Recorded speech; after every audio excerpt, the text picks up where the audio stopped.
नमस्कार साथियों, आप सभी का हमारे चैनल में स्वागत है।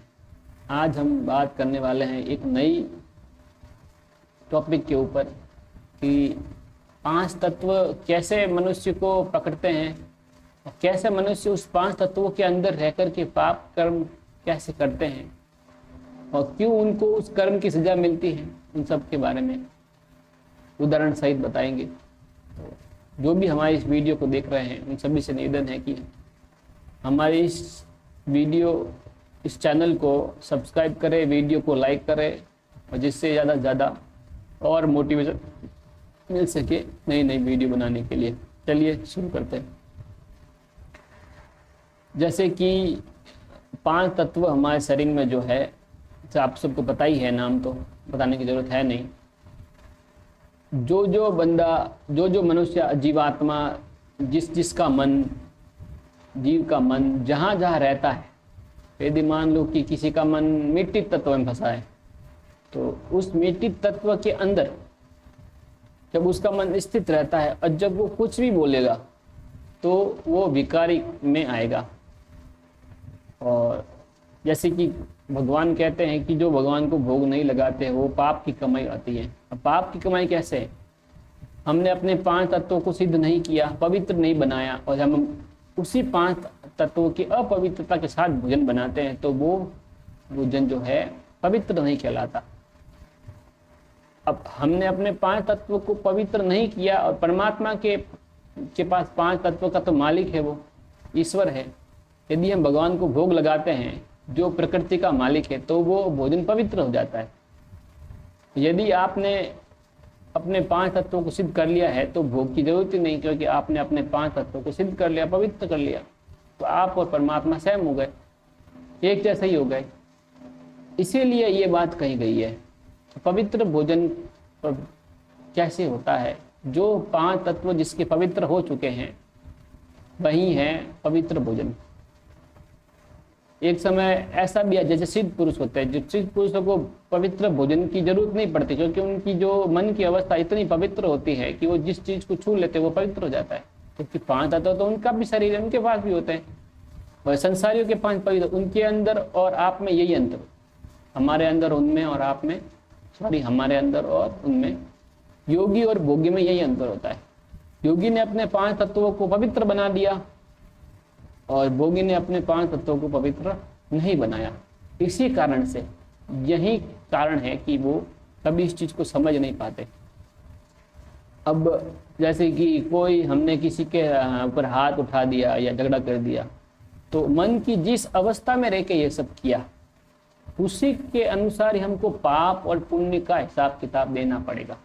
यदि आपने अपनी सिद्ध अवस्था में रह करके यदि कुछ करते हो, जैसे कि भगवान श्री कृष्ण, वो अपनी 100% आत्मिक स्थिति में रहकर के असुरों का नाश भी करते थे और उनको कोई पाप नहीं लगता, क्योंकि उनका जो मन है पूर्ण 100 पवित्र अवस्था में स्थित था। इसी कारण उनको कोई पाप नहीं लगता। बाकी सबको जो भी हिंसा तो अभी भी होती है, झगड़े तो अभी भी होते हैं, तो उनको पाप क्यों लगता है? क्योंकि वो इस 5 तत्वों की अशुद्धता में फंसे हुए, अपवित्रता में फंसे हुए उनका मन है। और जैसे कि उदाहरण देता हूं कि 5 तत्वों का एक रूम्स है, 5 तत्वों का, और वो गोल रूप में है चारों ओर, और बीच में है एक केंद्र बिंदु है। समझ गए आप? साथ समझ गए होंगे, केंद्र बिंदु है। तो आप यदि उस 5 तत्वों के किसी भी कमरे में आप हो और उस कमरे में रह कर के आप यदि अनुभव करते हो, कोई भी कर्म करते हो, तो उस कर्म का हिसाब किताब जिस 5 तत्वों के जिस कमरे में रह कर के उसका हिसाब किताब देना पड़ेगा। नहीं तो आप केंद्र में हो अर्थात सेंटर में, आत्मिक स्थिति में, तो कोई हिसाब किताब बनेगा ही नहीं, देने की जरूरत ही नहीं। सिंपल सी बात। जैसे कि उदाहरण देता हूं कि आप बैठे हो और आसपास धुआं आ रहा है, धुएं से गंदी बदबू आ रही है, कीचड़ पड़ा है, आपको गंदी बदबू आ रही है। अब ये गंदी बदबू किस तत्व से संबंधित? वायु तत्व से।